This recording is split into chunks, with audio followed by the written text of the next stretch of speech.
Good morning student. कैसे हो आप लोग? बढ़िया हो?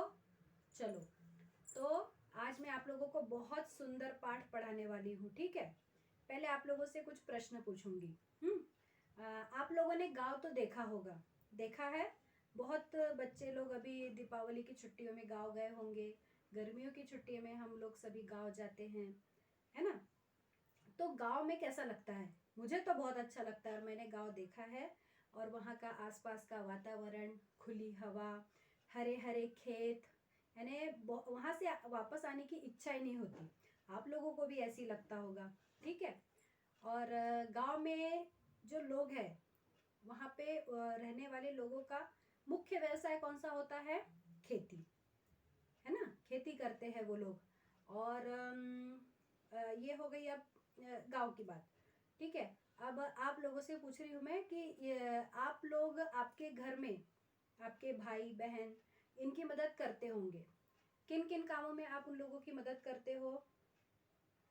आप उनकी मदद पढ़ाई में करते हो, आप उनके साथ खेलते होंगे, उनको खाना खिलाते होंगे। यदि आपके आपसे छोटे हैं आपके भाई बहन, तो आप लोग उनका क्या बोलते हैं, नहला सकते हो, उनको कपड़े पहना सकते हो, है ना। इस तरह से हम क्या करते हैं कि हम हमारे छोटे जो भाई बहन हैं उनकी मदद करते हैं।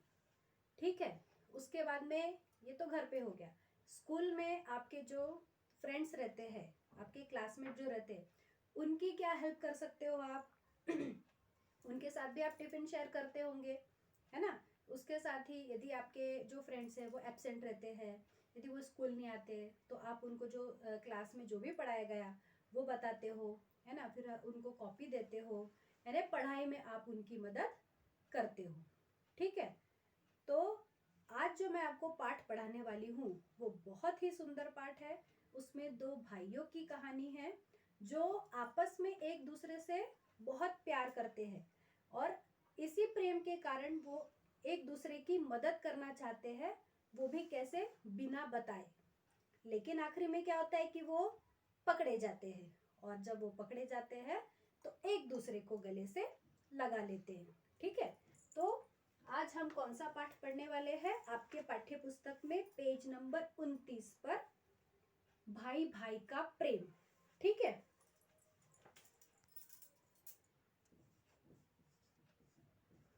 पाठ 3,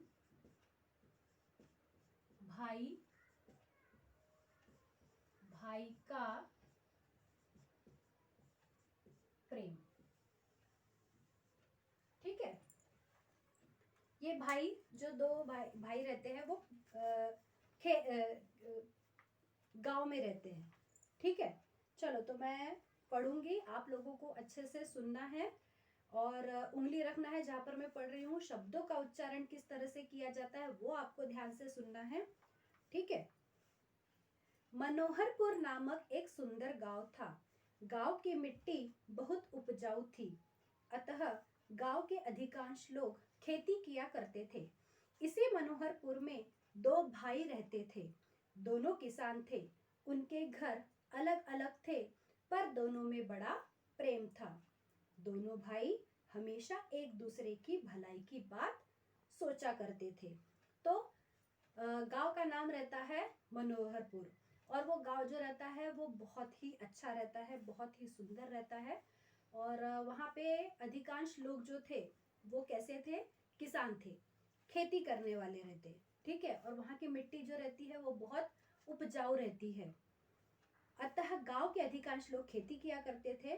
और इसी गांव में दो भाई थे, मनोहरपुर गांव में, और वो दोनों भी किसान रहते हैं। उनके घर अलग अलग थे, लेकिन उनमें बहुत अधिक प्रेम था, और दोनों भाई जो थे वो हमेशा एक दूसरे की भलाई के बारे में ही सोचा करते थे।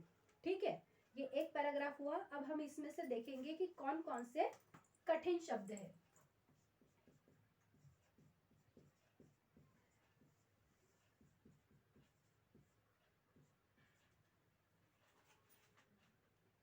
जैसे कि उपजाऊ।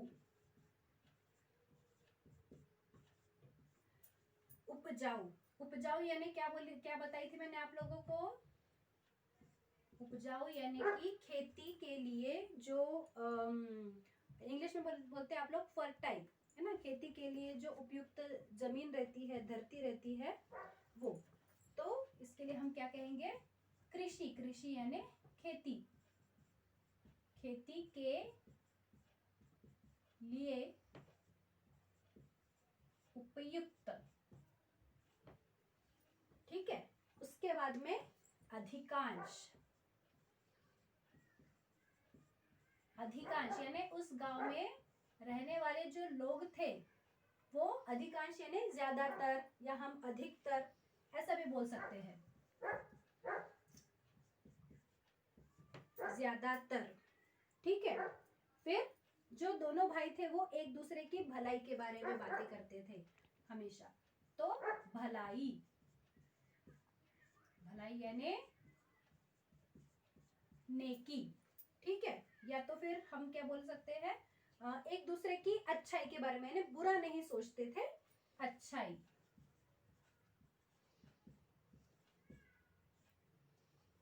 ठीक है, तो कौन कौन से कठिन शब्द हमने देखे आज। उपजाऊ, उपजाऊ यानी कृषि के लिए उपयुक्त। अधिकांश, अधिकांश यानी ज्यादातर, इसको हम अधिकतर भी बोल सकते हैं। भलाई, भलाई यानी नेकी, अच्छाई। ठीक है, तो बच्चों आज के लिए इतना ही। इसके आगे का भाग मैं आपको अगले वीडियो में समझाऊंगी। धन्यवाद।